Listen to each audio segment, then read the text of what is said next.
A nossa liturgia tem uma estrutura bem interessante, de modo que o dia de ontem se estende até domingo que vem. Nós temos um tempo litúrgico, mas esse tempo ele tem uma estrutura muito própria.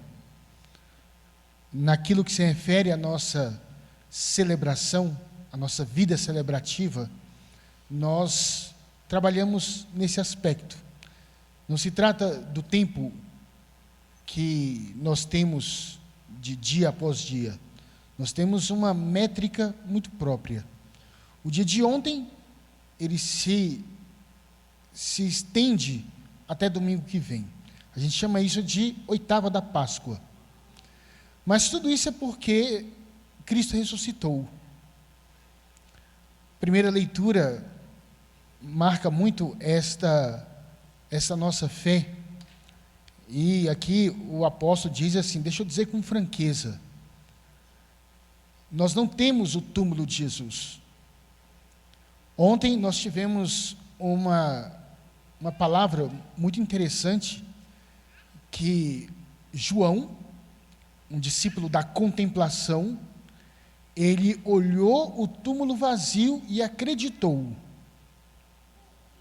E é muito interessante, porque colocando ele do lado de Tomé, a gente percebe um contraponto, né? Olha, ele viu e acreditou, mas ele viu o quê? Ele não viu nada. O sepulcro estava vazio. Tomé já precisou de ver e queria tocar, mas João, de tal modo, é contemplativo, que ele vê o túmulo vazio e acredita. Aliás, eu tinha até uma pergunta para fazer para ele, né? O que ele sentiu naquela hora? O que aconteceu na alma dele para que ele pudesse ver nada e acreditar? Claro que ele prefigura um pouco daquilo que a gente, né? Mesmo sem ter visto, nós vamos acreditar. Bem-aventurado é aqueles que vão acreditar sem ter visto. Ele prefigura a nossa experiência. Mas isso porque Cristo ressuscitou. E nós celebramos a vida. As primeiras comunidades não precisavam de fazer perguntas. Elas tão somente tinham o fato. Ele morreu e ressuscitou. Pronto, chega. A gente não precisa de mais nada. Somos cristãos. Por quê? Porque ele morreu e ressuscitou. Depois de um tempo, nós começamos a fazer perguntas. Mas por que ele morreu? Ele morreu porque nós tínhamos perdido a vida. Ele morreu porque, por causa de um pecado, o de Adão, nós perdemos a vida. E ele teve que assumir esta vida na carne para morrer e ressuscitar para que nós tivéssemos a vida. Mas por que ele morreu pela nossa vida? Porque ele nos ama. De tal modo Deus ama o mundo que enviou o seu Filho ao mundo, para que a gente possa ter vida, para que a gente não morra. E mesmo que a gente morra, nós teremos uma vida. Então nós temos a vida como dom, né? Deus nos dá a vida, a gente não fez nada para nascer, né? Nenhum de nós pediu para nascer, mas a vida também é uma virtude. O que se diz quando a igreja fala de virtude? Fala que é algo que você vai ter que trabalhar. Para que tua vida tenha qualidade, você precisa trabalhar. Eu não estou falando de ganhar dinheiro, estou falando de vida cristã. Tu recebe esta vida aqui, essa vida biológica, para que você possa trabalhar ela na santidade, e a isso chamamos de virtude, para que você tenha uma vida qualificada. Ontem, pelo menos as missas que eu celebrei, eu falava muito nessa questão de uma vida de contemplação. A realidade contemplativa, ela não está muito direcionada a quem é do convento, a quem é monge. Não, uma vida contemplativa é uma pessoa que consegue lançar sobre a própria vida um olhar amoroso. Esta vida a qual vivemos, de modo contemplativo, faz com que você não se sinta e não seja um idiota. Qual é a diferença de um idiota que tem vida e aquele que não é idiota? É um olhar contemplativo. É quando você sabe olhar de modo amoroso para a vida. Mas, padre, onde é que estão os idiotas? Entre nós. Tem muito católico idiota que não sabe contemplar a própria vida que tem. Vocês estão entendendo o que eu estou falando? Eu estou falando de contemplar aquilo que nós temos, para que nós tenhamos a vida. Por exemplo, sacramento. Nem todo mundo contempla sacramento. Nem todo mundo entende sacramento como deve ser compreendido. Entre nós, há muitos daqueles que são idiotas que não compreendem a realidade do próprio sacramento, porque exige de nós um olhar de contemplação. Repetindo, contemplação é um olhar amoroso para a realidade. Quando você olha para a sua própria vida, marcada pelos sacramentos, e aqui, de modo direto, o sacramento da Eucaristia, nos faz ter uma vida de qualidade. É o que a gente mais precisa, uma vida de qualidade. Tu só vai adquirir essa vida de qualidade quando você começar a contemplar. Gente, essa contemplação, esse olhar amoroso para a própria vida, faz com que você saiba agradecer pela tua própria vida, porque ela é um dom, mas ao estilo de Cristo, te faz também dar a sua vida. O que é o cristianismo se não for uma vida que é dada e uma vida que é recebida como um dom e uma vida que é dada em vista do outro? Sexta-feira, nós presenciamos o que é uma vida dada. Ninguém tem maior amor do que aquele que dá a vida pelos seus amigos. O que é cruz? Uma vida dada, recebida, mas uma vida entregue. Se você entende que a tua vida, ela só é dada e você vai viver ela para si, tu tem uma vida de idiota. Ao passo que a tua vida, quando você percebe que tem uma vida e ela é tua, e tomando posse da tua vida, você a dá, você é santo. Tu está buscando a santidade. Porque a vida foi feita para ser doada. É claro que muitos de vocês já devem estar lembrando.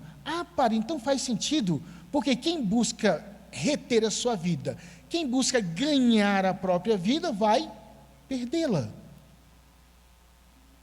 A vida foi feita para ser dada. A gente nasceu para morrer. É meio pesado isso, né? Mas é.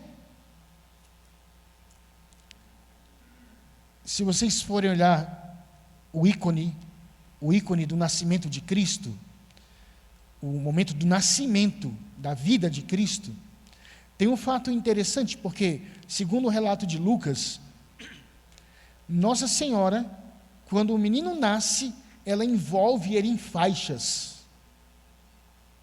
Não é esquisito? Judaicamente é esquisito, porque não se fazia isso com recém-nascido, se fazia isso com gente morta. Lembra de Lázaro?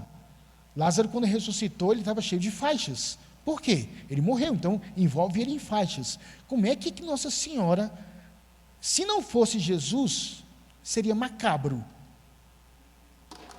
Mas, lógico, ali nasce a vida, e aquela vida, ao nascer, já era preparada para a morte. Gente, isso é o estilo cristão, entende? Se tu busca reter a tua vida, tu vai perder. Nós estamos, então, no ano de São José. E eu penso que é muito bom falar de masculinidade. Falar para homens. Mas homens que entendem que a vida foi feita para ser dada. Há uns 2 meses atrás, eu conversava com um cara, acho que foi a pior conversa que eu já tive na minha vida. A pior conversa. Aquelas conversas que você olha para o cara, dá vontade de sentar a mão na cara dele. de tão egoísta. O cara deve ter lá uns 25 anos. E a esposa dele teve lá uns problemas, né, de útero e tudo mais, tomou muito anticoncepcional quando era jovem, aí lá tem uma dificuldade assim no útero. E exame vai, exame vem, a médica pediu assim, olha, pelo menos se abstenha de relação sexual por um mês. Um mês. Um mês. Esse cara veio me contar esse fato, puto de raiva, porque ele estava pensando assim, padre, como é que eu vou ficar sem ter relação sexual durante um mês? O filho da mãe não conseguia olhar para a esposa e ver ali gente. Eu falava assim, eu xinguei muito ele. Eu xinguei. E eu, cara, corri o risco, né? Assim, o cara vai me bater. Assim, depende, se ele me dá, eu dou uma, eu dou outra. Ou eu saio correndo. Mas eu fiquei impressionado com o olhar que ele tinha para a vida. Com puro egoísmo. E ele dizia várias vezes para mim isso, e eu, padre? E eu? Esse bicho, tu nasceu para morrer. Tu casou para morrer. Se tu não conseguir morrer para tua esposa num momento como esse, tu não serve para estar vivo. Aliás, tu não serve nem para ter uma mulher. Tu não serve nem para ter casado. Tu vai ofender o casamento da tua esposa. Mas isso é o olhar que a gente tem para a vida. Uma vida que precisa ser considerada a partir da cruz. Porque é uma vida dada. Na língua grega, a gente fala vida para tudo, né? Tudo vida. O grego não, o grego ele fala, quando vai falar vida biológica, ele fala bios. Nós temos a bios. Mas quando se vai falar de uma vida que não é a vida biológica, se usa o termo chamado zoé, que é a vida eterna, que é a vida divina, que não é essa vida horizontal, mas é a vida da alma. Essa vida da alma, gente, é a vida do cristianismo. É a vida onde tu entende que tu tem uma vida, e se tu tem uma vida, tu doa ela. Sobre vários aspectos. Se tu não consegue doar a sua vida, você vai perdê-la. É claro que nós estamos falando de céu e inferno. Estamos falando de céu e inferno. Celebrar a vida, gente, é celebrar uma vida que tem que ser entregue. E a vida só tem sentido quando ela é entregue. Acho muito massa aquela música que a gente canta muitas vezes, que diz assim, que a minha vida tem sentido cada vez que eu venho aqui. Aqui é onde? No altar. Esse altar, gente, é o altar da doação. O altar da entrega. Minha vida tem sentido cada vez que eu venho participar do mistério da entrega, da vida que é dada. E uma pergunta, o que vocês fazem na hora do ofertório? Às vezes eu tenho a impressão de que o ofertório é meio que o recreiozinho da missa, saca? Tipo assim, deu um intervalinho, aí tu dá uma despreguiçada, tu cumprimenta quem está do lado, e aí tal. Gente, o momento do ofertório é o momento que a gente entrega a nossa vida ao estilo do Cristo. Tu olha para um altar como esse, tu tem aqui a oportunidade da morte. E nós não deveríamos estar com medo da morte, porque a morte nos leva à vida. Não é isso que a gente está celebrando? A gente está celebrando um Deus que morreu para nos dar a vida. Mas por que a gente fica retendo aquilo que nos foi dado para ser entregue? Por que é? O que a gente ganha retendo a nossa própria vida? A vida foi feita para ser entregue. E pelo que vale a pena morrer, gente? Pelo que vale a pena morrer? Ou pelo que vale a pena viver? Tem um psiquiatra muito famoso chamado Viktor Frankl. Ele é fundador de uma escola de psiquiatria da Viena. Ele passou pelo campo de concentração, ele fundou uma escola chamada logoterapia. Ele tinha um método um tanto quanto meio arriscado, que todo mundo que chegava para ele com uma demanda de suicídio, ele perguntava assim, ele dizia, olhando no olho, né? Por que tu não se matou ainda? É arriscado, né?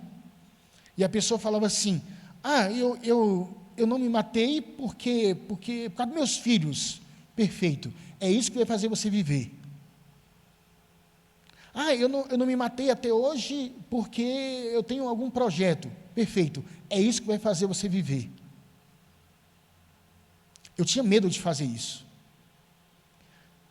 E uma vez, numa confissão, um jovenzinho de 18 anos falou que já tinha tentado se matar várias vezes. E aí eu assim, vou arriscar. Falei, bicho, por que tu não se matou ainda? Ele falou assim, padre, é porque se eu morrer, eu não vou comungar mais. Caraca, é isso. É por isso que tu tem que viver. É por isso que tu não vai se matar. É por isso que tu tem que viver, até morrer, para tu morrer comungando. Nós comungamos a vida, mas para que nós tenhamos a vida, eucaristicamente falando, ele teve que morrer.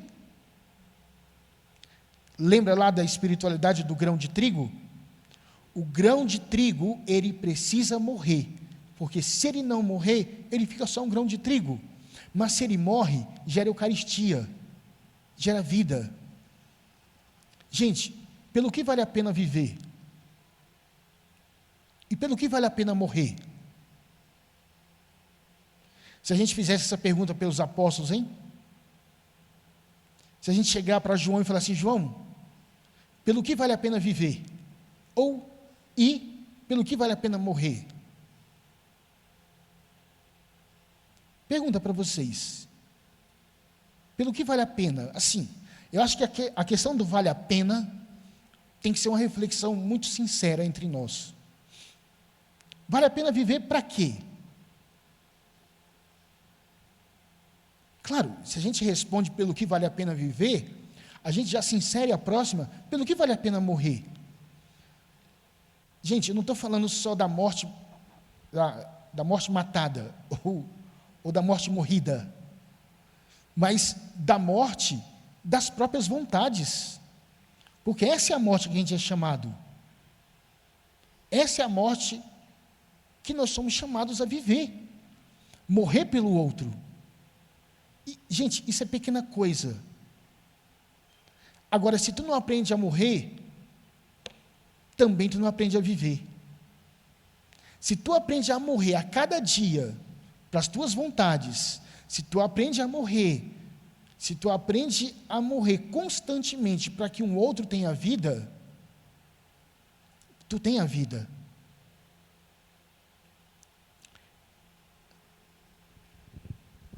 A gente percebe aqui, né, voltando a falar da masculinidade, é tão importante quando você olha para um pai, para um homem, para um esposo, e você vê nele o Cristo.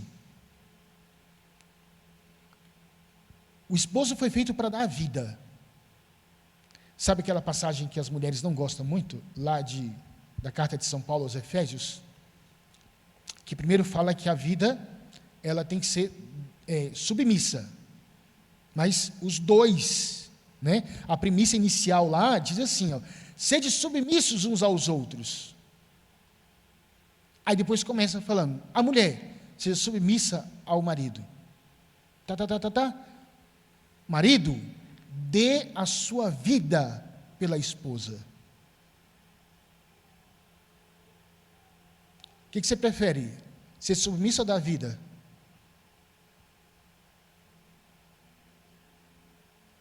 Eu conheço muito homem que fala que quem manda aqui sou eu. Aí você olha para a cara da mulher, ela está assim, é sim.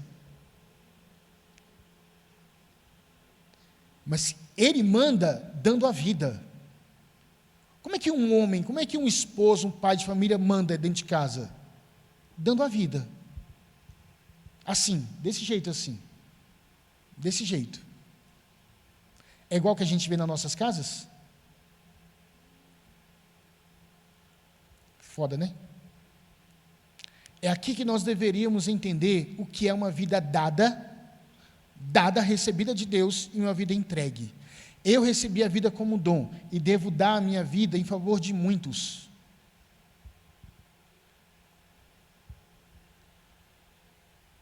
O dia de ontem só termina domingo que vem. E hoje, vocês têm a graça de ter como padroeiro o Cristo ressuscitado, que morreu, o crucificado, que passou pela cruz, hoje ressuscitado, para que tu tenha a vida que tu tem hoje. Tomara que a vida de vocês faça sentido.